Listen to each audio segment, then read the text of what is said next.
Good evening, everyone. We are honored to extend our warmest welcome to all of you on this day of International MPS Awareness. Strand Life Sciences is delighted to support an insightful webinar on MPS organized by the Rare Disease India Foundation. Every year, May 15th is marked as International MPS Awareness Day. MPS stands for mucopolysaccharidosis. These are a group of inherited metabolic diseases classified within a large group of disorders called lysosomal storage. Today, through this webinar, we intend to touch upon some of the aspects and facts about MPS and creating awareness around the same. Thank you all for joining us for this important event. Starting off with our first and important person for this webinar today, I would take great pleasure in introducing Mr. Saurabh Singh. He happens to be the co-founder and chairman at the Rare Diseases India Foundation. He has actively been campaigning the cause of rare diseases for over 8 years now. He has worked generously to create awareness for rare diseases in the country. He has played a very important role for the National Rare Disease Policy in India. He is the person who has consistently been advocating for an effective rare disease policy. He has passed the NCC C certificate and also was recognized by the Honorable Prime Minister of India in 2000, Governor of Bihar in 2000, Union Health Minister of Jharkhand, and the Governor of Jharkhand in 2022, and also by the Member of Parliament. Mr. Saurabh is also awarded several times in the field of rare diseases on different platforms. I think the reason his journey started off in rare diseases is because his son was suffering from one of the rare diseases, which is MPS second, and his journey has been towards fighting for this cause ever since. Mr. Saurabh has done an MBA and he has worked over 14 years in various multinational companies. It is a great pleasure for us to have you here, Mr. Saurabh. And I would like to ask Mr. Saurabh to present the welcome note now.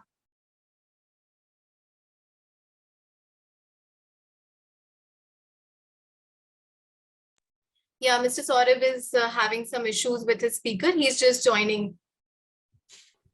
Yeah, we can just, yes, hi, Mr. Saurabh. Yeah, right. It is okay with me. So, Mr. Saurabh, we would like to give you, we would like you to say a few words about your organization. Yeah, good evening, everyone. I'm Saurabh Singh, co-founder and chairman of Rare Diseases India Foundation. First of all, I would like to welcome all the experts who are there on this occasion of MPS Awareness Day. And also thankful to Strands who are supporting us for this cause. So I wholeheartedly welcome all our eminent speaker, moderator, and attendees who are there and who are there with us today from the different corner of this world. So RDIF is a patient advocacy group. It is established in 2019 actually. And this is a non-profit organization to raise awareness about the rare diseases in the country. So as we all know that rare diseases are very few in numbers and mostly it is genetic. 6 to 8% of population of India is affected with rare diseases and 72 to 96 million people is affected with rare diseases. So either there is no treatment available in India or the treatment is unaffordable by an individual, which are generally comes in crore. I mean, the cost of the therapy comes in crore. So to diagnose these diseases in early stage is also a major challenge because the symptoms of these diseases generally appears after 2 to 3 years of age. So lack of awareness about rare diseases, including medical fraternity and the general public, is also one of the major challenges in this country. Government does not support fully in these diseases due to high cost and lifelong therapy is not supported by the government nowadays, which we are seeing. So we all know that in the month of March 2021, the government of India has formulated a revised rare disease policy, but that too is not very much effective, especially for group 3 diseases, which includes lifetime treatment and these treatments are very expensive. Families are bound to watch their child dying every day. So to discuss all these issues, we have the expert doctors here. And one more thing, And we are very thankful to God that today we have a rare disease warrior, MPS 1 patient, Mr. Akash from Jharkhand, who is no more a rare disease patient after the medication of this disease. He is leading a normal life. He is pursuing LLB and doing a very well in life. So I also want to introduce with Akash. He's a patient of MPS 1. So, Mr. Akash. Yeah. Good morning, sir. Good morning, ma'am. My name is Akash Prasad. I'm from Jharkhand, Ramgarh. Sir मैं तो अभी एक MPS fighter हूँ फिलहाल आप सबके लिए। मैं एक MPS पेशेंट हूँ। मेरा थेरेपी एम्स के तरफ से चल रहा है और मेरा डेट ऑफ बर्थ 20 दिसंबर 2002 में हुआ था और मैं एक नॉर्मल चाइल्ड था और इसमें एक होता है अपने सारे नॉर्मल बच्चे जैसे होते हैं ना, वो मैं उसी तरह का हुआ था। मैं एक नॉर्मल बेबी था और अप्रॉक्स 4 kg का था, मैं नॉर्मल था। उसके बाद सर मैम हुआ क्या कि मेरे साथ 1.5 साल का था मैं, उसमें मेरे साथ एक हार्नी अपेंडिक्स का ऑपरेशन हुआ। उसी पीरियड में उसके बाद से थोड़ा थोड़ा मेरे साथ कॉम्प्लिकेशन मेरे साथ आने लगे और कॉम्प्लिकेशन में मेरे फिंगर्स, मेरे ज्वाइंट पेन वगैरह मेरे साथ होने लगा। उसके बाद मैंने धीरे धीरे फैमिली में मेरा ट्रीटमेंट भी स्टार्ट हुआ। मेरा देखा गया कि क्या है, नहीं ये बच्चे करवा लेते हैं। तो रांची में, रामगढ़ में बहुत से डॉक्टर्स मुझे देखे और इसी दौरान मेरे पापा का जॉब था सीसीएल सेंट्रल कोलफील्ड लिमिटेड में, तो अपने गांधीनगर रांची में मेरा ट्रीटमेंट हुआ, सबसे पहले स्टार्ट हुआ था वहाँ पे। तो वहाँ पे भी कोई डॉक्टर थे, वहाँ के डॉक्टर्स भी नहीं समझ पा रहे थे कि मुझे हुआ क्या है। तो कॉम्प्लिकेशन तो था सर मेरी लाइफ में बहुत ज्यादा, और कॉम्प्लिकेशन के साथ ही वहाँ की मैम एक थी डॉक्टर जे आर्या मैम, वहाँ की, उन्होंने बहुत ज्यादा सपोर्ट किया था उस टाइम पे, क्योंकि उन्होंने सबसे पहला मुझे माना जाएगी क्योंकि वेलोर उसमें बंद हो गया था, सीसीएल कंपनी ना ट्रांसफर नहीं करती थी, तो उसमें मैम मैं एक लौता पेशेंट था, उस बीच में मुझे मैम ने ट्रांसफर किया था। और इसी बीच मैंने वेलोर में ट्रीटमेंट स्टार्ट हुआ था 2008 में। 2008 में मेरा ट्रीटमेंट स्टार्ट हुआ और ट्रीटमेंट में वहां पे डायग्नोसिस किया गया, तो मुझे पता चला कि मुझे MPS 1 है। अब मैं उस समय बहुत छोटा था, उतना तो मुझे नॉलेज में नहीं था कि क्या है ये डिजीज में।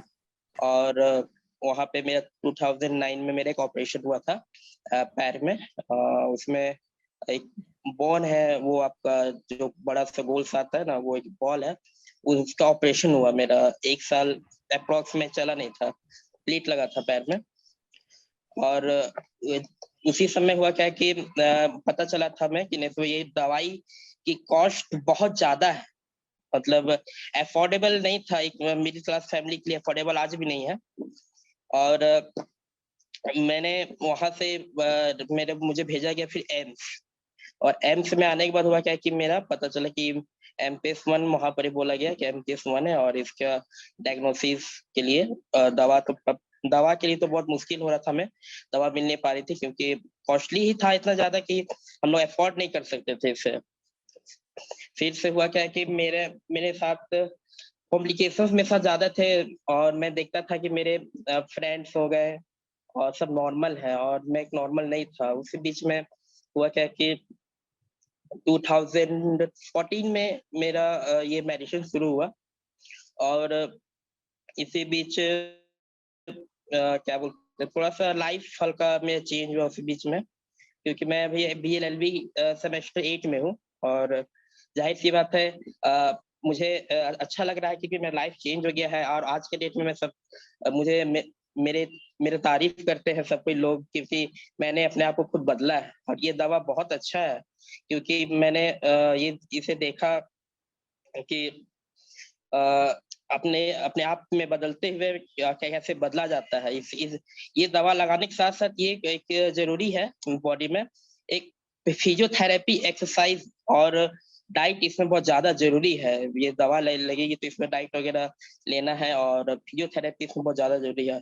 इसके साथ साथ मैं कुछ दिन से, वही 2 साल 1 साल से मैं बहुत सारे गरीब बस्ती गांव में मैं घूमा हूँ, वहाँ के लोगों की मदद किया वहाँ तरफ से। जैसे दिवाली है, दिवाली में मिठाई, कपड़े, थोड़े बहुत बच्चों के लिए खिलौने, ये सब देखा है। मैंने गया हूँ, मैं 1-2 साल से भी ये किया हूँ। वहाँ पे मैंने देखा कि बहुत ऐसे छोटे छोटे गांव हैं इंडिया में, पूरे झारखंड, बिहार, उड़ीसा, ये सब कुछ स्टेट है जहाँ पे छोटे छोटे गांव में देखा हूँ कि मतलब वहाँ पे अगर ये डिजीज है तो वहाँ के लोग इस डिजीज को पता नहीं कर पा रहे कि हाँ ये एक्चुअली में क्या है। वो छोड़ देते हैं नॉर्मली बच्चे को, और बच्चा क्या है इसका लाइफ वो सरवाइव नहीं कर पा रहा है। मैंने ये देखा है, और मैं चाहता हूँ कि मैं ये लॉ फील्ड से कुछ अपने से हो कि मैं दवा ये सब गरीब बच्चों के लिए मैं करवा सकूं। ये मेरा सपना है, अपने लिए मैं करना चाहता हूँ ये। हेलो। थैंक यू आकाश जी, हमें बहुत खुशी हुई कि आप यहाँ आज हमारे साथ जुड़े हैं। Yes, और आप ये अवेयरनेस, आपकी कंडीशन, आपके जर्नी की अवेयरनेस हमारे साथ शेयर कर रहे हैं, और आपकी विलफुल जो स्पिरिट है फाइट करने की, वो हमारे साथ शेयर कर रहे हैं। और I would also like to thank mister Saurabh for his contribution. I am sure the rare disease community is extremely grateful to him for his contribution and perseverance to this community and this field. Now, I would like to introduce the moderator of today's panel discussion, Dr. Sakshi Rajoria. Dr. Sakshi is a consultant pediatrician and clinical geneticist at Jeevan Jyoti Hospital in Prayagraj. She is also a pediatric clinical geneticist at Trishula Foundation for Cerebral Palsy Children, also in Prayagraj.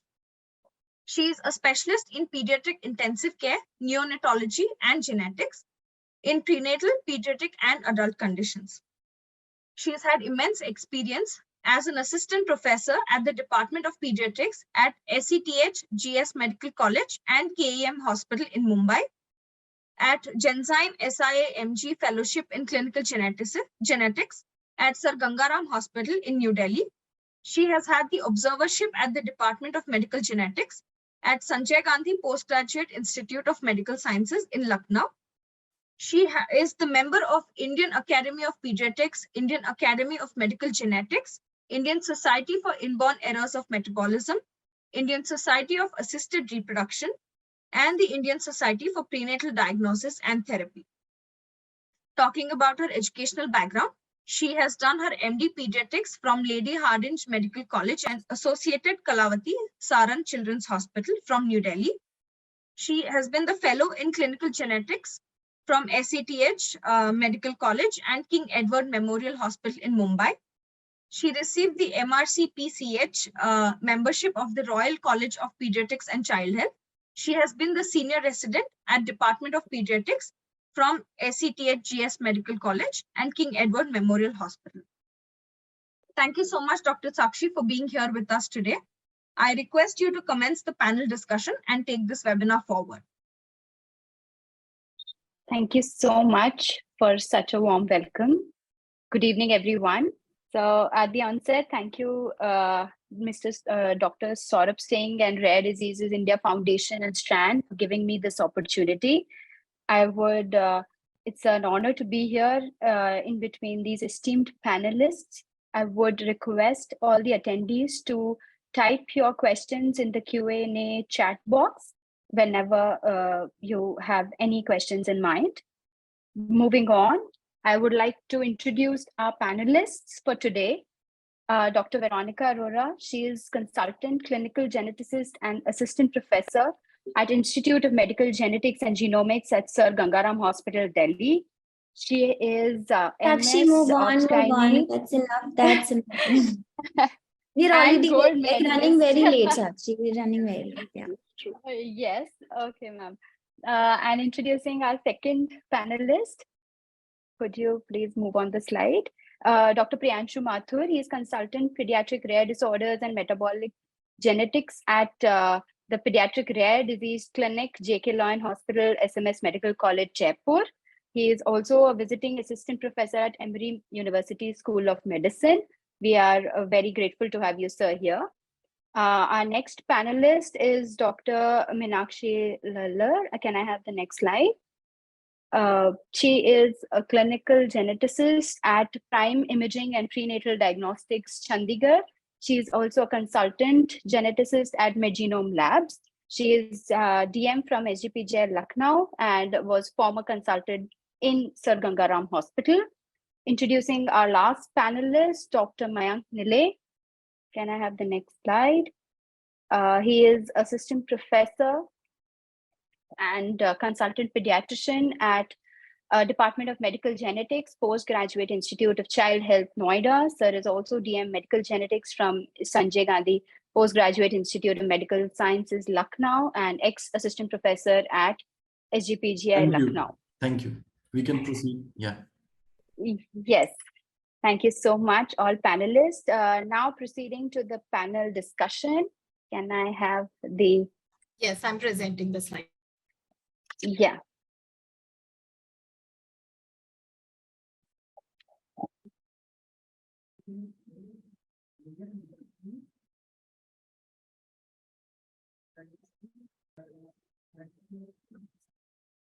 Is my slide visible? Yes, Ananya. Yeah. Can we go on to the next slide and start the panel discussion on the... Yeah. So starting, Dr. Veronica Arora, how do we identify mucopolysaccharidosis and how do we classify them? Ma'am, over to you. For your question. Thank you, Sakshi, for preparing these questions and the presentation. So, my honor. All of you and all patients, all doctors to be a part of this program today. Our main aim is to basically interact with you and answer if there are any questions.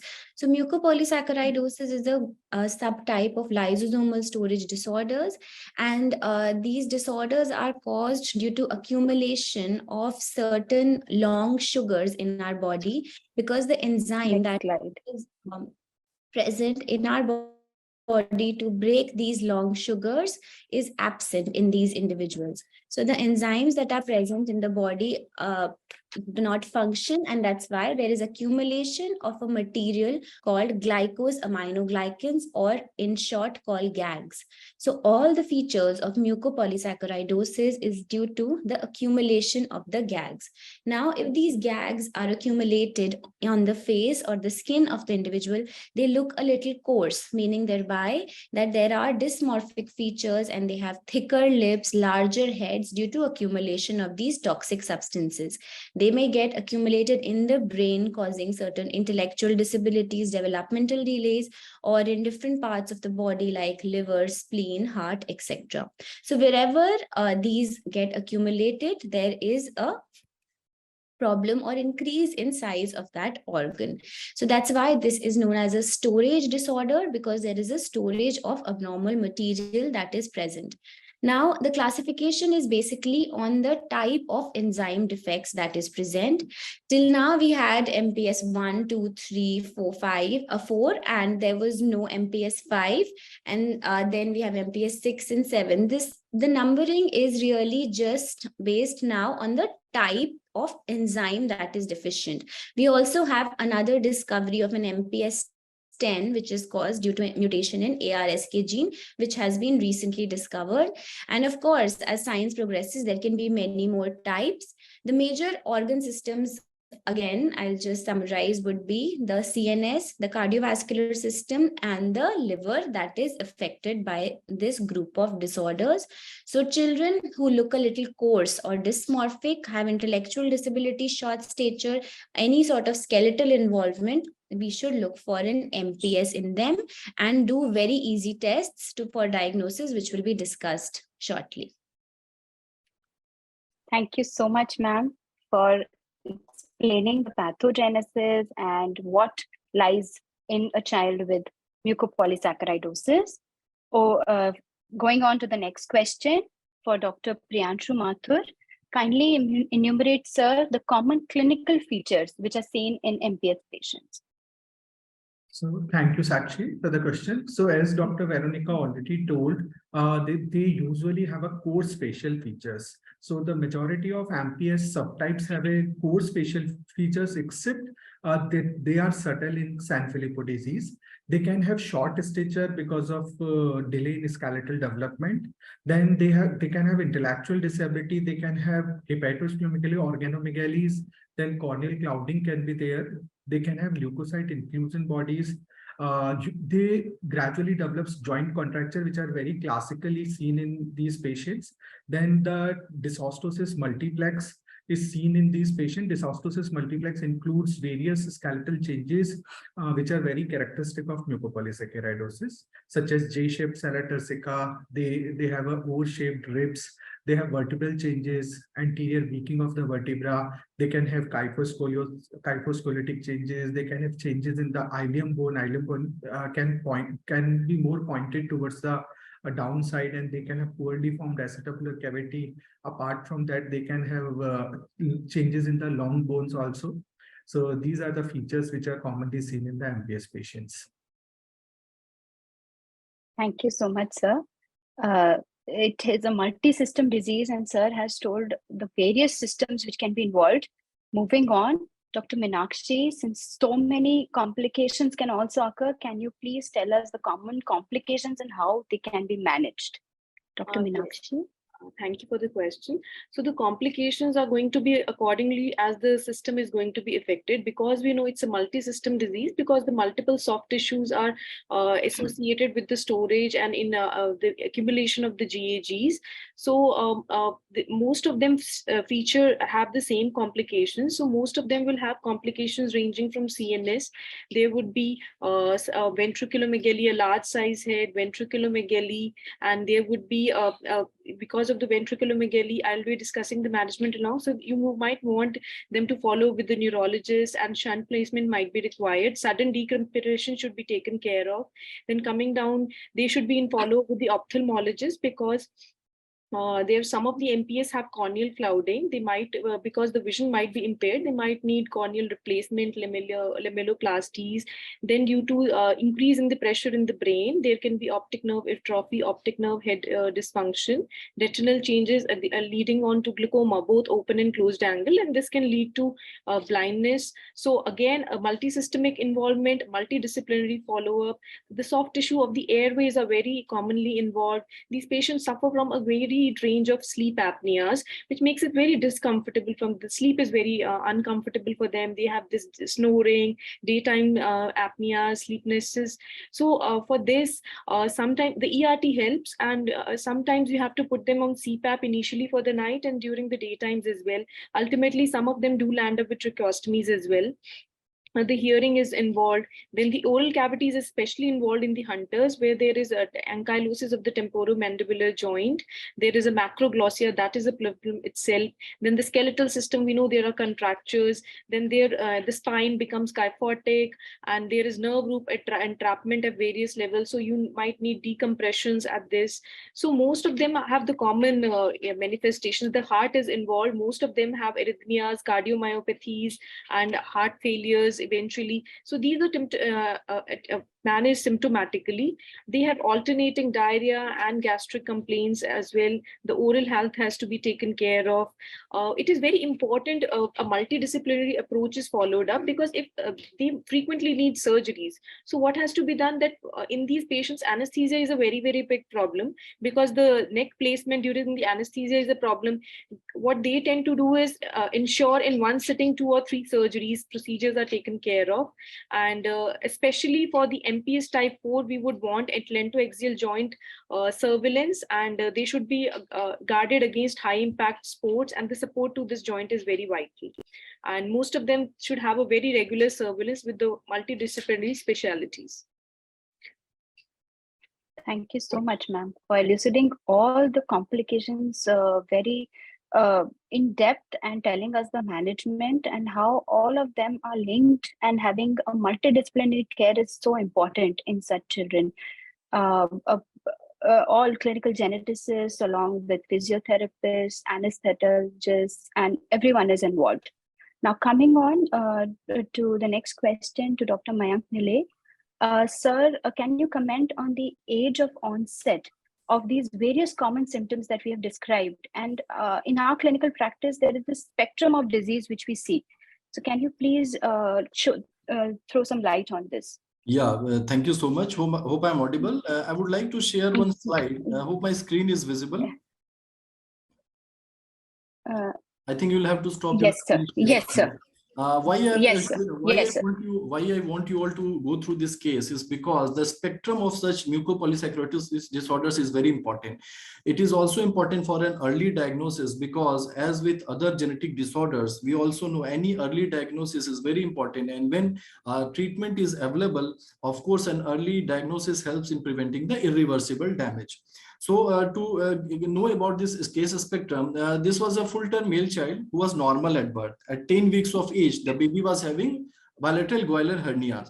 So basically in first year of life, the child had presented with recurrent respiratory infections, watery diarrhea, and the family was basically concerned about all these things. So initially to a pediatrician, if such a case goes, they will think, okay, let us see, it might be an infection or something like that. But gradually, around 5 years of age, the child started showing the typical facial dysmorphism, which already told by previous speakers, like coarse faces and all, and his growth also began to slow. Again, the child was also having some lack of flexibility, which already told like contractures can be there. And this was again, the pediatrician was not very sure. He was like, okay, let us see. And also the child also developed hearing loss. Hearing loss is universal for most of the mucopolysaccharidosis. And then this child was also presenting the same thing. Ultimately, because of the difficulty in the motion, the child was referred to a pediatric orthopedician.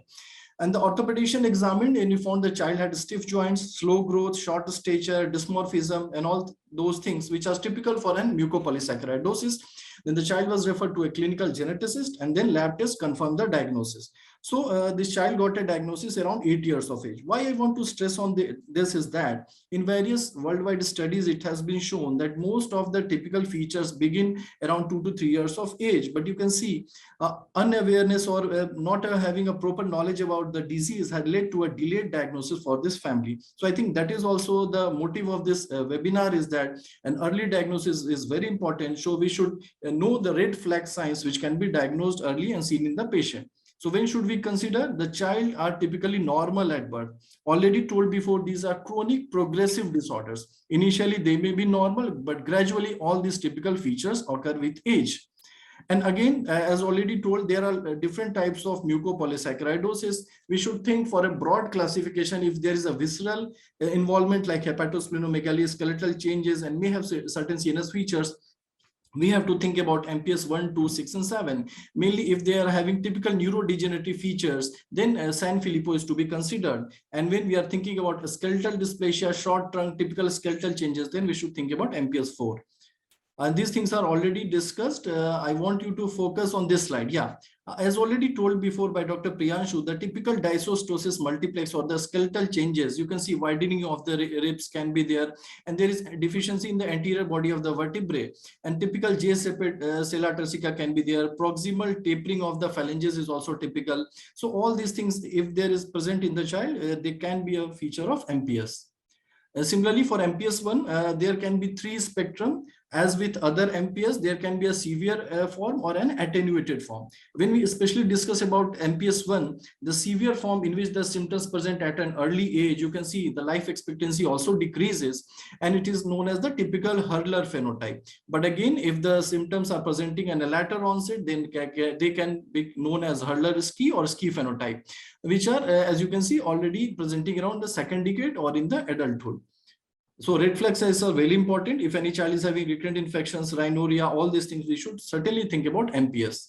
And regarding the age of onset, especially in MPS 2, you can see in this study, it was found like initially 1 to 2 years, it can only present with nasal obstruction, hernia, recurrent otitis media. The typical coarse features, as you can see, they generally present around 3 to 4 years of age. So high index of suspicion is very important for such patients. Again, this is the spectrum, neuronopathic or the non-neuronopathic form. Those having the severe manifestation, they have the severe CNS involvement. They have the neuronopathic form, and non-neuronopathic, generally the CNS features are less. Natural history already discussed. So lastly, again, the onset of symptoms is generally around 1 to 2 years, but always there is a delay in diagnosis, which shouldn't be done. Thank you. Moving to the next question. Yeah. Thank you so much, sir. for concluding and telling us from the starting and telling us about the spectrum of the features which can be seen. And now coming to this very important topic, we would also like Dr. Veronica Arora to help us in telling us the importance of early diagnosis in patients with MPS.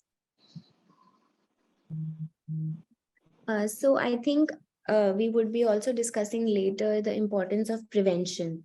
So for all genetic disorders, there is nothing greater than prevention, and we must screen these disorders in consanguineous families and even offer such testing to preconceptional couples. So we can prevent this disorder, but if we are not able to prevent it, the earlier we diagnose it, the more useful will it be for the child. Because as we discussed about the accumulation of gag substances in different parts of the body, so as time goes or as the disease severity increases, there is increased accumulation of gag that is present in different parts of the body. One very important organ system that once affected is very difficult or impossible to reverse is the neurological symptom. So if we have any MPS which has neurological involvement, we cannot really reverse it. So to diagnose an MPS at an earlier stage, especially the ones with severe neurological involvement, we will be able to provide the children with therapies, including the enzyme replacement therapies and especially the bone marrow replacement therapies, because they anyway cannot be given for children more than 2 years of age, the bone marrow or the HSCT. So if we are giving an HSCT, we need to have an earlier diagnosis. Otherwise, once the ship has sailed after 2 years of age, it is really of no use. And the only type of diagnosis we can give is a supportive diagnosis. So those are the reasons why we need to do an early diagnosis. Another very important reason of early diagnosis is, especially in the Indian scenario, that if you have a family who is coming to you at maybe 2-3 years of age with MPS and the diagnostic odyssey is very long, for example, you're making a diagnosis in 3-4 years, they will have another child which will also have MPS if a prenatal diagnosis is not offered. So if we diagnose a child early in his childhood, we can offer the family prenatal diagnosis for the next child and also cascade screening, that is screening of other family members, so that this disorder can be prevented in them. Thank you. Thank you so much, ma'am. Since we have started early diagnosis, let's go ahead. Dr. Priyanshu, can you tell us about the screening method, the interpretation of the urinary gags which is used in MPS patients? So thank you. So screening of mucopolysaccharidosis can be done by interpretation of urinary glycosaminoglycan. So there can be different pattern of urinary glycosaminoglycan in different type of mucopolysaccharidosis. So the dermatan sulfate and heparan sulfate are predominantly increases in type 1 MPS, type 2 MPS, and type 7 MPS. In MORQ, which is type 4, so we can have raised keratan sulfate in type 4A and type B. Similarly, in type 6, we can have increased in dermatan sulfate primarily, and heparan sulfate is mainly elevated in Sanfilippo disease, that is type 3A, B, C, and D. So whenever the heparan sulfate is significantly increased, that shows that patient must be having neurological symptoms, which is seen in Sanfilippo disease. So there can be false positivity and false negativity also. So false positive urinary glycosaminoglycan can be seen in other lysosomal disorders such as mucolipidosis type 2 and 3, multiple sulfatase deficiency, and some glycoproteinosis. And false negative, that can be normal total urinary glycosaminoglycan seen in few of the MPS patient, which can be due to gag excretion decreases with age, and then there are age-related reference values. So whenever we are doing the glycosaminoglycan, you should look for the patient age. There are different levels according to different age. And in milder form of the MPS, there can be false negative glycosaminoglycan. So you should take care with the very diluted diluted urine specimen, because if urine specimens are very diluted, there will be false negativity, and there can be variation in the glycosaminoglycan along with the day. So the time of the day, they can vary. Thank you. Thank you so much, sir. So an early morning urine sample collected properly and sent for analysis is a must in the screening of MPS patients. Thank you. So once we have screened, we would now like Dr. Meenakshi to elaborate on the enzyme assay techniques, which is used for diagnosis. Yes. So historically, enzyme assays were basically the go-to tests for the MPS diagnosis. Now the first line may have been taken over by the molecular studies.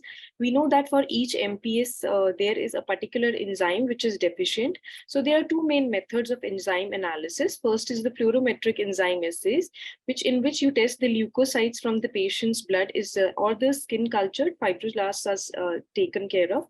Second is the mass spectrometry based tests, and these two tests and some of the patients are also offer these tests in complementary to each other.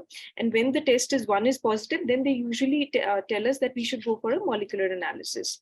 So first of all, it is very important whenever we are sending for an enzyme analysis, the temperature, the conditions of the sample that have to be taken care of. Sometimes there are companies which provide us with free kits. The DBS sample is very easy to send because it will not be degraded. The heparin and the EDTA samples might be degraded during the transport. So you should be in close contact with the laboratory where the testing is being sent. So if we are testing for the MPS 1 and 2, we know MPS 1 is a non-sulfatase alpha-hydrogenase enzyme is there, but always in testing, the lab does a control enzyme test assay as well. Usually that's the Gaucher enzyme that they put as a control. And if in case it's a sulfatase enzyme, like hydrogenase sulfatase in MPS 2, they put another sulfatase because there is a condition called multiple sulfatase deficiency, where multiple sulfatase enzymes are deficient. So we want to differentiate that this is MPS type 2 and not multiple sulfatase. So always whenever you get an MPS enzyme report, you should see that there is one enzyme and another control enzyme has been put on by the lab. Similarly, yes, like we can see in this, yes, this is enzyme analysis for the type 3 and type 4. I do not see the here, but maybe it has been sent for the Sanfilippo type 3B, and they have put this 2B enzyme as well. Actually, the beta galactosidase is the GM1 enzyme as well, and it has been taken as a control sample. So enzyme analysis is pretty costly affair, and the main utility in cases or in molecular era is also because if you get certain variant of uncertain significance, it does help us to reclassify the variants. And the second method that we're talking about, the mass spectrometry methods, they can also be taken into more uses when we want to provide newborn screening to the MPS patients, because they are stable. You can do multiplexing of the enzymes on these assays. And but yes, the utility and all we are going to discuss on later. Thank you, ma'am. Thank you so much for telling us about the enzyme analysis and the methods which are used, how we can send blood samples, skin biopsy samples, as well as the DBS. Now moving on, since ma'am has already told, molecular methods are very important. So Dr. Mayank, can you please comment on the molecular genetic diagnosis and how do we correlate between the genotype and the phenotype of the patient? Does this have any relevance for the patient? Yeah, this is very important. As already told before by Dr. Veronica, a molecular diagnosis or a genetic diagnosis further helps for the family. Apart from the proband or the person having the disease, it can be utilized for a prenatal testing or a pre-implantation genetic testing if they're planning certain future pregnancies. Also for a cascade screening for at-risk members. When we come to genetic diagnosis, as already told by Dr. Priyanshu, that there can be many cases in which false positive urinary gag report may come. For example, an infant who is having a typical coarse facial features and we go and the urinary gag is positive. We may, if we end here, we may just be having a false diagnosis of MPS 1 or MPS 2. But again, when we proceed to a molecular diagnosis by that we mean the genetic test, which can be different ways. It can be done either by a Sanger sequencing for the particular gene in question, if you are very sure, or it can be a multi-gene panel. Suppose MPS 1, MPS 2, most of them may have overlapping features, like most of the features are quite common. Then in that case, if like MPS 1 is having, the gene is having around 14 exons, or MPS 2 is having around 9 exons, it is always be better to go for a multi-gene panel, or sometimes even a clinical exome sequencing with the common genes are seen. In that case, when we get a different type of mutation, that is also very important to predict the phenotype. As already discussed before as well, there are certain mutations like nonsense mutations, certain large gene rearrangements, large deletions. Such, it has been seen that patients having such mutations have a severe phenotype. The typical clinical presentations is very severe. This is also very important when we decide for treatment, will be discussed further. Also, it was seen that patients who are having missense mutations, generally they have a mild feature. So again, genotype-phenotype correlation is also possible, because if we get a particular type of mutation, we can predict the natural progression of the disease and explain to the family. Apart from that, it is also important for a genetic counseling purpose, for planning a further pregnancy, and also to rule out false positive. Like a child coming in infancy who was having a coarse feature, facial feature, urine gag were positive, but when we went for an exome sequencing, the child was found to have a mutation suggestive of mucolipidosis too. We already know mucolipidosis do not have a ERT, but MPS 1 or 2 have a ERT. So of course, molecular genetic diagnosis is the definitive diagnosis, also for the particular patient and also for the family. Thank you, sir. So, sir, can we conclude that if we have a false positive GAGs, then it is better to go for the genetic testing next? Yeah, even for a false negative case as well. See, many times urinary, we shouldn't, if you are very sure about the diagnosis, like coarse facial features, typical things are there. As already discussed, it may come false negative as well by a faulty lab technique. So whenever we are suspecting a patient with mucopolysaccharidosis, we should also always go for a definitive diagnosis by genetic testing. Thank you. Either it can be a Sanger sequencing or a exome sequencing. Sometimes I would like to add, there are certain large deletions. For that, we have CGH based oligonucleotide microarray, by which we can detect large deletions and all. Even we have MLPA kits. So of course, a genetic diagnosis is must. Thank you so much, sir. So yes, we have now seen the clinical features, made a diagnosis. What is next? That is the management and the treatment of the patients. So moving on, I would like Dr. Veronica ma'am to please comment on what is the current standards of care for patients with MPS. Is it enzyme replacement therapy versus the HSCT or bone marrow transplantation? And what are the adverse effects of ERT? Kindly throw light, ma'am. Hi, thank you, Sakshi, for your question.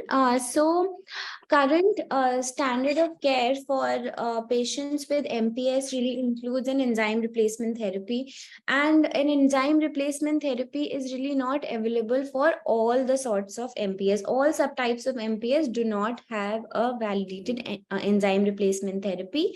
And coming to bone marrow transplantation or HSCT, so that also is really not advisable in all MPS. It is well validated in one, still in talk for two.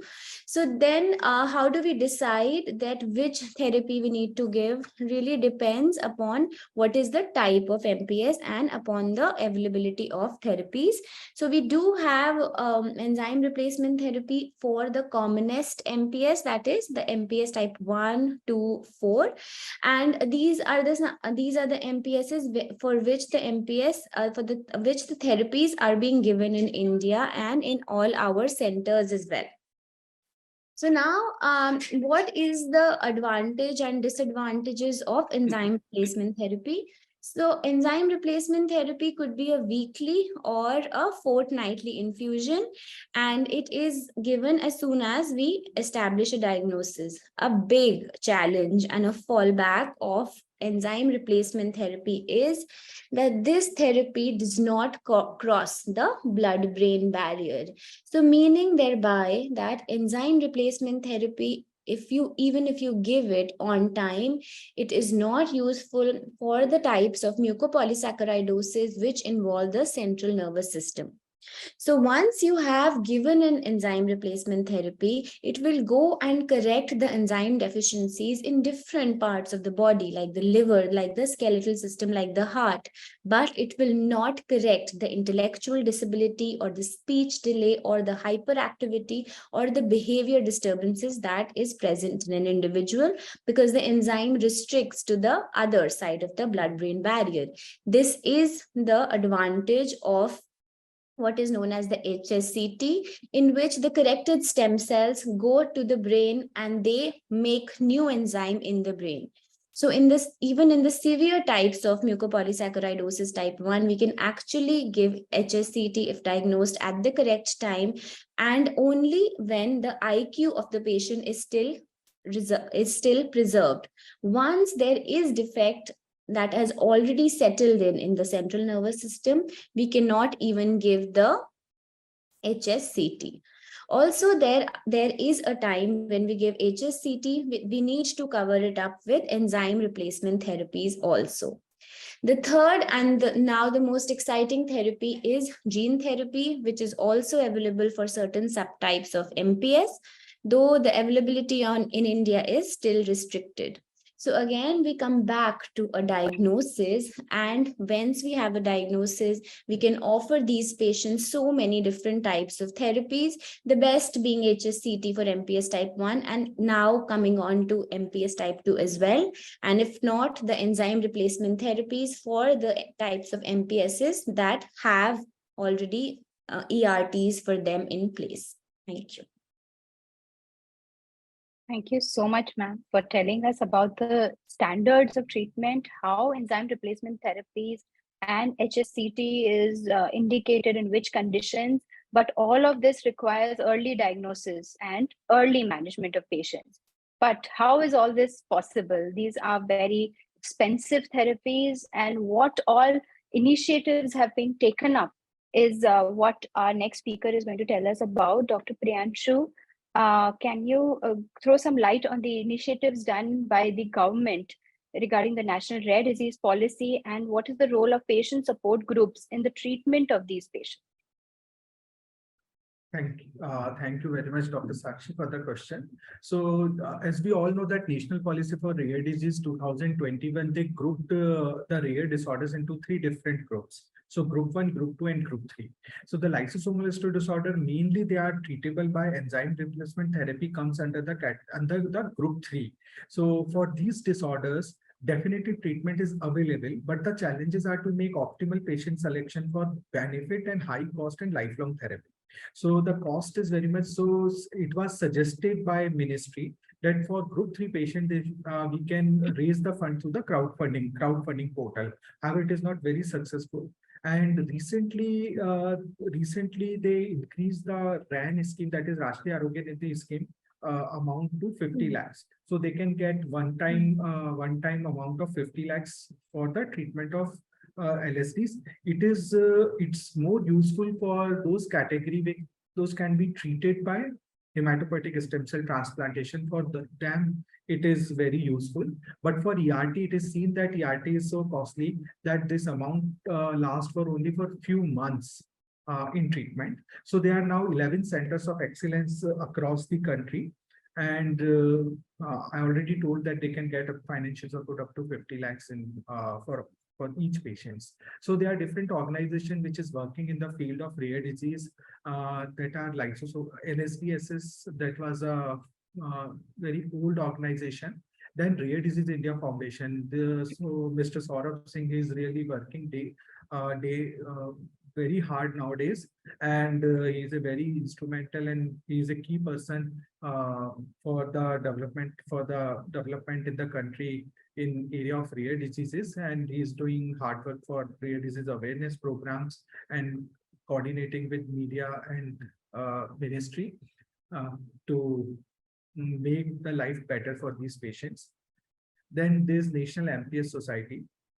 So these are the main organization. Apart from this, there's an organization ORDI, organization for ORDI also working in a rare disease field. Thank you so much, sir. Yes. So so we have done the diagnosis, treatment, and we have help for the treatment now. The National Rare Disease Policy, as well as the support groups to help our patients. But as we've emphasized, as Veronica ma'am emphasized in the beginning, prevention is a very, very important role in genetic disorders. So Dr. Meenakshi ma'am, can you tell us options which are available for pregnant females with previously affected child, a previously affected MPS patient, and any role of newborn screening? So we are going towards preventive measures now. Over to you, ma'am. Thank you.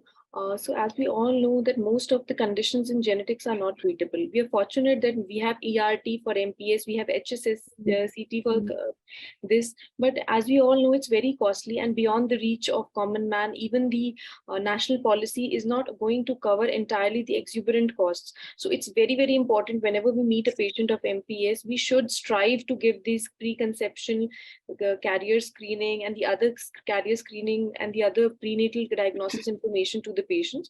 So if I have a patient in which I have a diagnosis at hand, most of these are autosomal recessive conditions. The MPS 2 is X-linked conditions.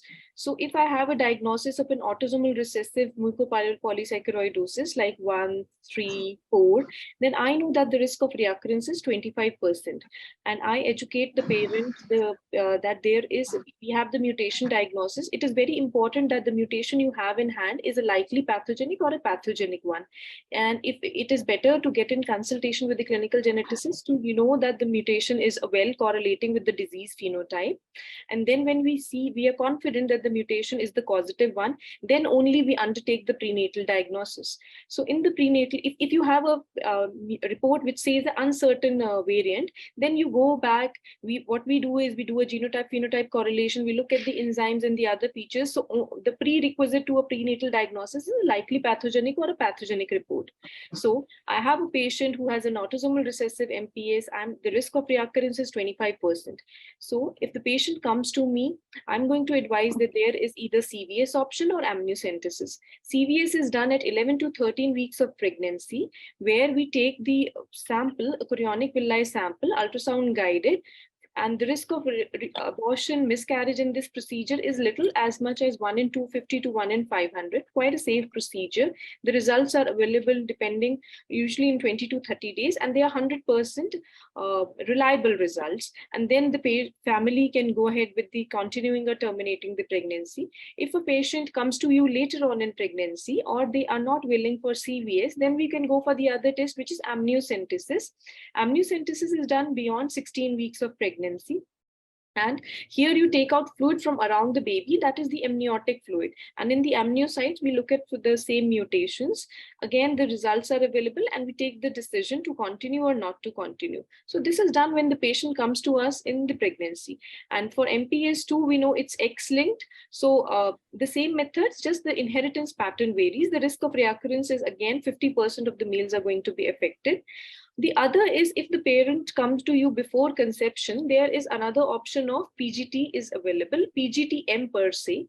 That means pre-implantation genetics. So in very simple layman term, it means I take the embryo, I form embryos, and these embryos are tested. And we know that approximately 25% of the embryos are going to be affected. We discard those embryos and we implant the healthy embryos. And this is another method. This is quite costly, but yes, those couples who have unfortunately suffered it yet again, and in certain countries where termination is not allowed, this is also an option. The third option is if sometimes due to the diagnostic odyssey or due to the poor ovarian reserve or whatever, there is the patient cannot conceive naturally, the IVF PGT-M is too costly for them, then donor gamete, either a sperm or egg DOA, is also given as an option. So the main thing is that we should take every opportunity to guide the parents about prenatal diagnosis. A very important thing that, as Dr. Veronica said, was preconception conventional carrier screening, the expanded carrier screening we have, where we can, if there is a family history of MPS, we should also extend carrier screening to the other family members. It's very important to sensitize the patients that you should inform this to your near and dear, the family members, so they can be screened as well. So screening till we have better resources for the treatment, I think prevention and prenatal should be really stressed upon every opportunity that we get. Thank you. And ma'am, the role about newborn screening. Oh yes, sorry. The newborn screening. Yes, Newborn screening is MPS disorders are very apt for newborn screening because we have treatment. So always the newborn screening disorders are the ones where you have treatment, which is highly effective.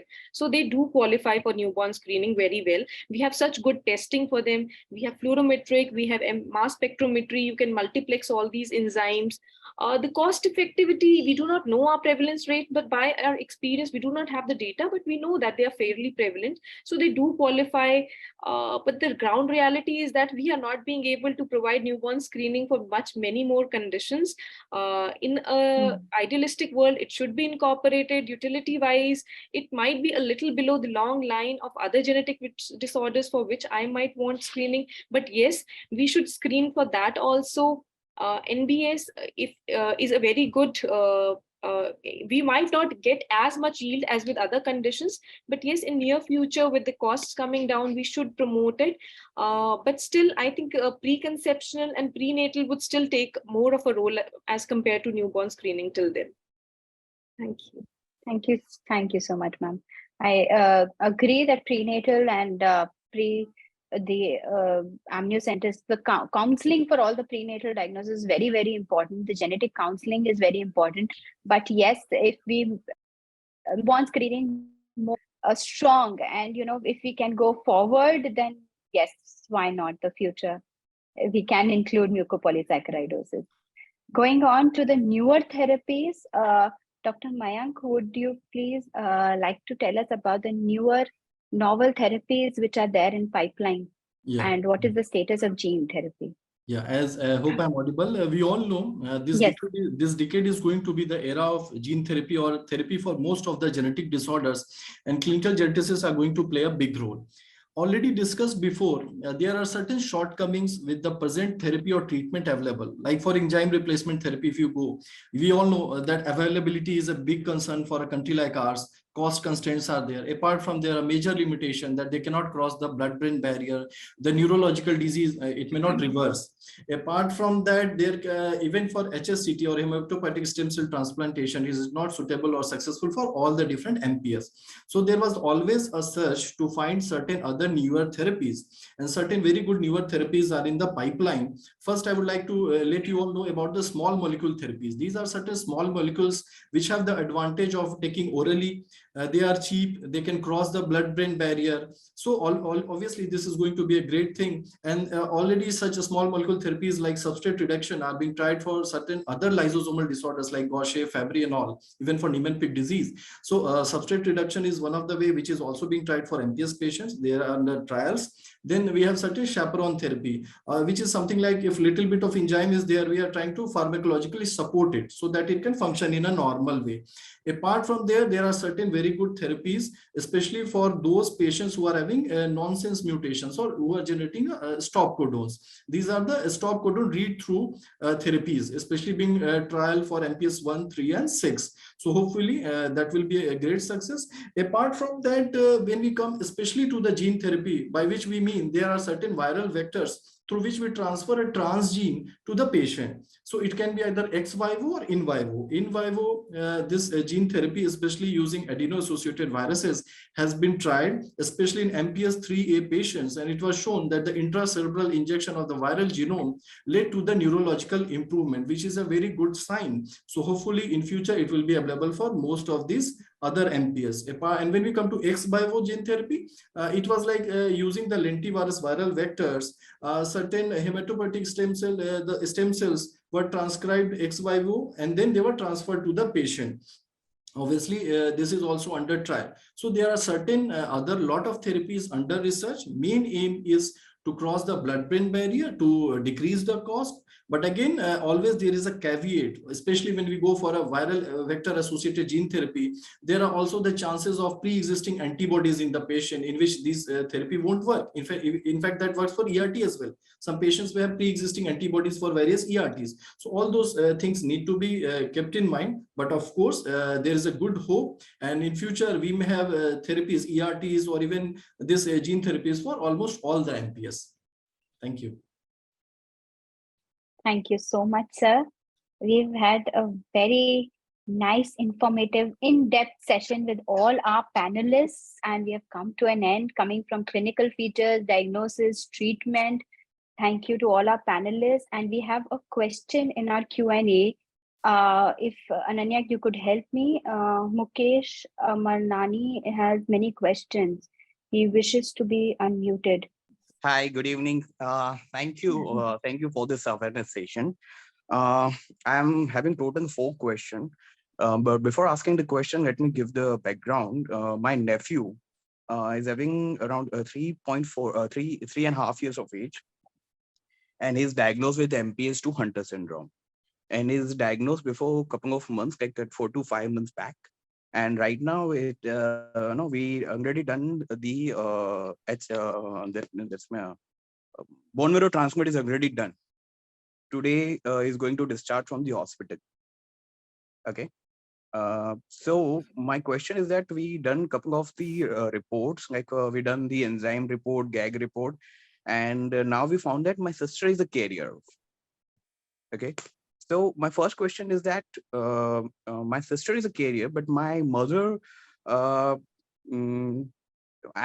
means it obvious that if my sister is carrier, my mother must be also a carrier. But I am the son, so I am not affected. Apart from that, my nanima was having 2 sons, so none of them was having the MPS. So and my Masi is having a daughter, 2 daughters, and their son and daughter, none of them having MPS. So how we can make sure that is happen? What is the reason to happen with my sister? Second, my question is that okay, Mr. Mukesh, can you just pause for 1 second and just tell us about the clinical features of your nephew, and who did you meet for it? Like, did you meet a clinical geneticist or? Yes, we met with a couple of the geneticists at Gujarat. We met with one doctor, Ashka Prajapati, and now we are at a Bangalore. So we met with the Dr. Meenakshi. The features, initially it was not, diagnosed. It takes a very lot of, because we belongs from the very remote case called as in Kutch Bhuj, where the pediatrics is not able to find it out. But anyhow, the doctor Harsh Patel from Ahmedabad, who identified it might be the child is having might be the MPS. So we done for the X-rays, and J-shaped Shenga and the legs were getting bit banned.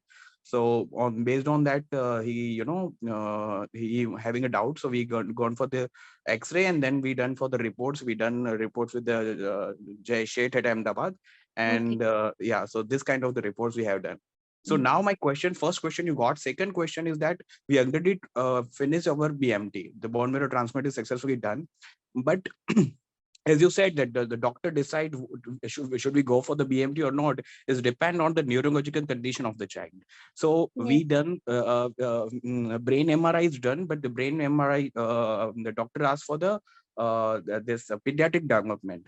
So pediatric development is done. The doctor said it is the child is having 50% behind from the age. Okay. But then also they suggested go for the BMT. So what will happen according to your experience and according to the data you do have it? What will be happen with the child after the 20 years? Will it be the 50% behind from this, like in the age is 20 and behave like a 10, or it is right now his child is having a 3 years and it will be behave like an after 20 years it will be age mental age will be around 17 to 18 years. And second thing is that before the BMT we done the Bera test. It was found that profound hearing loss was there. Yeah. Right. So what will be effect on that? We recovered from that? Okay. And third, my question is that, as you said, that government policies is there, but what I'd heard that the government has removed the MPS right now from the rare disease, and discussion is going on that mean they will aid in the future again the rare disease. So what is the status, if you have any idea on that same? And fourth question is about my gene therapy. The last session we done on gene therapy. So will it be possible for if it is for the person, the child who's undergone the HSCT, is it okay to perform the gene therapy on that? What will be the cost and what are the success rate chances? If you can, throw some light on the same. Thank you very much. So these are my total 4 questions. Okay, number of questions. So, Yeah, Veronica, ma'am, would you like to start? Yes. Yeah, so I'll just take the first question first, and we can all take each question. So I think the first question was about that the child's mother is a carrier. So Mukesh, you can please let me know if you're with me, okay? If there is a confusion, you can ask. So the child's mother is a carrier. So she is XX. That means that one of her X chromosome has a mutation. Is that okay? Yes, please. Okay. And I just wanted to know that before the baby boy, she that means my sister is having one daughter, and she's absolutely fine, and she's 8 years old. Okay, so now she is a carrier. That means she has 2 X chromosomes. One of the X chromosome is not functioning. Now, if you go to her mother, so her mother again has 2 X chromosomes also. So that doesn't mean that her X chromosome needs to be mutated. The first time the mutation may have come in the child's mother, that is your sister. So it is not necessary that the child's grandmother is a carrier.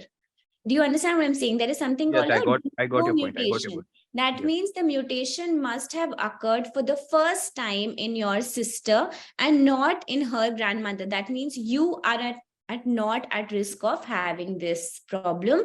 And because your sister has a mutation in one of the 2 X chromosome, so there is a 50% chance that her daughter is a carrier. Because if the normal X goes, she's not a carrier. If the mutated X goes to the daughter, she would be a carrier. So the chance of her daughter being a carrier again is not 100%. It is only a 50% chance that the daughter is a carrier. We don't need to do her carrier testing now. We can do it much later when she's an adult and when she's interested to know her carrier status. Okay, so Thank you, ma'am. Okay. What about the second question? The next question was about, there was a 50% delay in the development and they had gone forward with the BMT. So would anyone else like to comment on it? That Dr. Mayank or Dr. Meenakshi? I think Dr. Priyanshu is not there. So I think the question is that there was a neurological delay and a bone marrow was done. So yeah, so I just wanted to know that what will be happen in the future. That means after 20 years, that means how the child will perform. See, Mr. Mukesh, hope I'm audible. See, whatever the patients have been seen for, especially regarding Hunter syndrome or MPS2, probably the same disease in your family, whatever research has been shown, like Hunter outcome survey, which was done for decades. One thing which we also reiterated many times, that even for ERT or HSCT, if performed very early at an early age, it is helpful.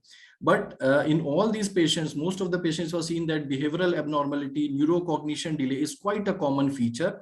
Generally, this may persist because if before transplant you are saying that he was having certain neurological features or something, IQ was around 50, you were saying, probably I may have misheard. Yes. So as per the present data available in the literature and various researches, one cannot guarantee 100% improvement in the intellect. So that will be, of course, guarded. I think Dr. Meenakshi may add or Dr. Veronica may add to this.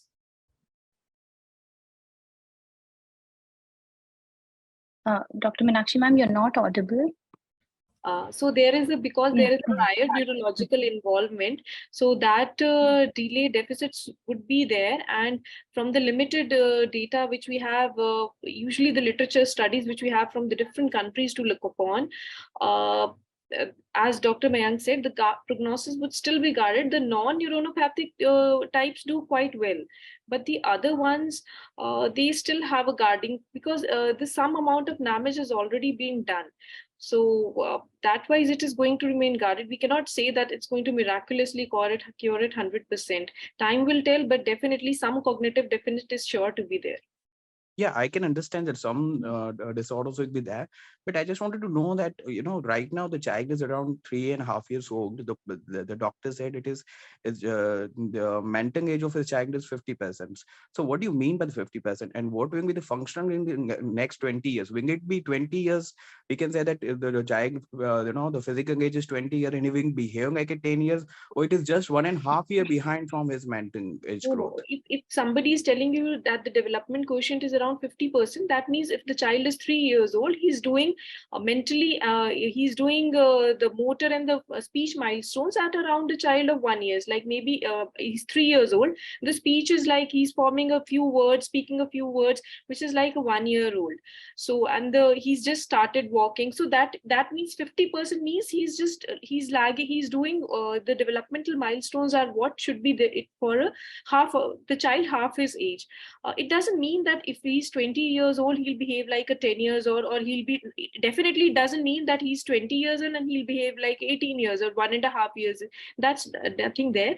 That cannot happen. It definitely means that there would be some amount of cognitive impairment would remain. And if the child, that time is only going to tell if how much speech the child has attained, like what is the cognitive ability. But definitely if the child is 20 years, he's not going to behave like a 14-year-old. There will be some cognition in the range. From our experiences in literature, we can see that the child might have mild intellectual disability kind of a phenotype.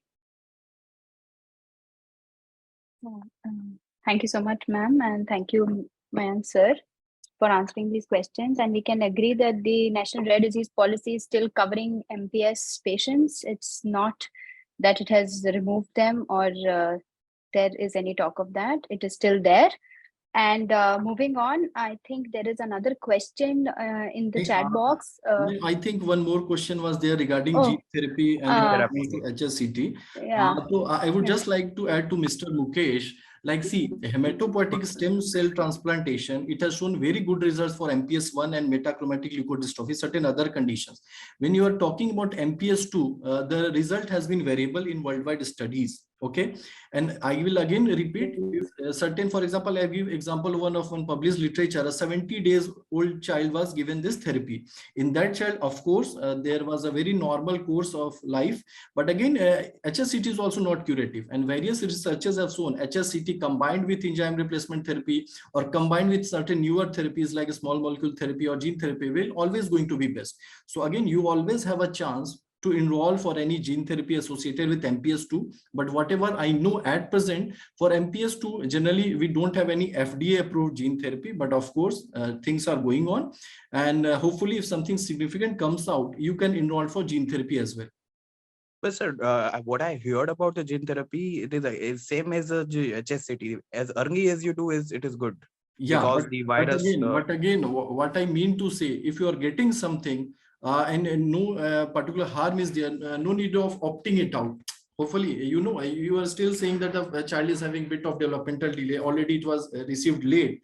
So what I mean to say, especially for MPS 2, I agree at present, no special gene therapy is there. But if you get a chance, no harm in enrolling after knowing the pros and cons of the gene therapy, because gene therapy per se may have certain other implications as well. Okay, so and the same is not closed completely. What I mean to say. We can always try for other therapies, small molecule and all. Yeah, continue.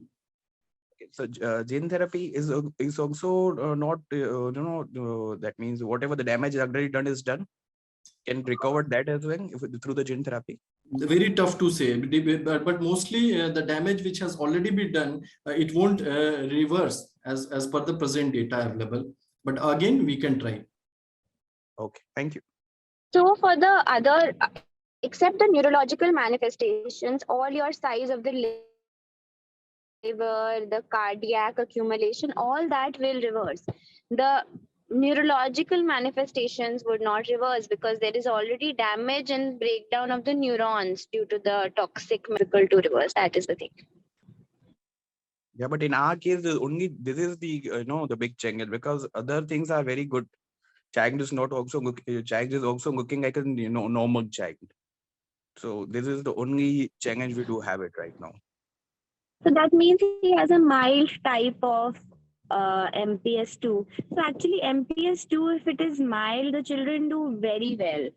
So I'm sure that your child will also do very well. And I'm sure this decision of doing a bone marrow transplantation was taken after seeing the development, etc. And the development will not worsen henceforth because we have already done the bone marrow for this child. So there will not be much worsening, and slowly stage advances.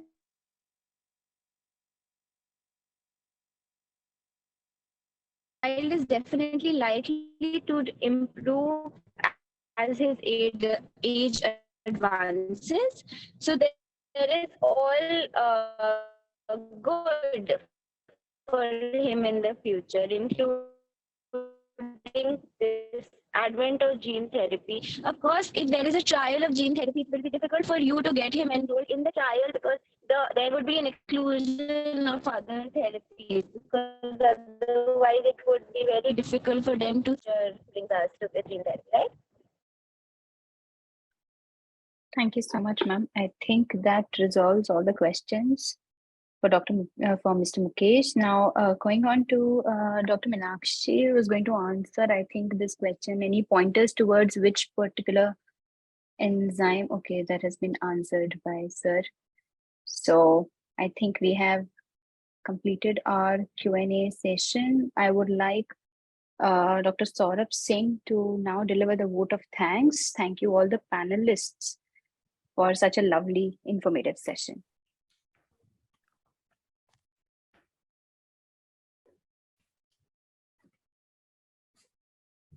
Yeah. Hi, everyone. It was really a very wonderful session, and I'm really very thankful to all of you who are present here and given a brilliant speech on this National MPS Awareness Day. And before I close, I wanted to share a small thing. Behind all this, I am also a parent of a MPS child. My son is MPS 2, Hunter syndrome, and he's 11 years old now. And I want to share one story. I belong to a very small place. I am based at Ranchi, Jharkhand. Earlier it was a Bihar. When, in this remote area, the awareness of rare disease are very less. Nobody knows about rare disease, what is rare disease, what is MPS, and what is this, Gaucher diseases and everything. Whenever I go one doctor, after some times, one doctor asks him to go another doctor, then another hospital, another place, another city, another state. So these chains are, this is not only my story, this is the story of all the rare disease patients. And now I'm very thankful that you all are there, and you all are teaching our new generation doctors who are doing MBBS and all. So most of them are also attending this webinars through not for this webinar. We also organize so many webinars, and now we have the National Rare Disease Policy so that the patients can get the benefit out of it. When my son was diagnosed in 2014, there was no such policy. Only 3 lakhs rupees was given by the state government for any treatment of these diseases. I approaches to so many politicians. I approached to the Chief Minister, Health Minister, Prime Minister, even President of India, and so many people. But the answer was same. Prime Minister Relief Fund, you can get 3 lakhs rupees. President given 1.5 lakhs rupees.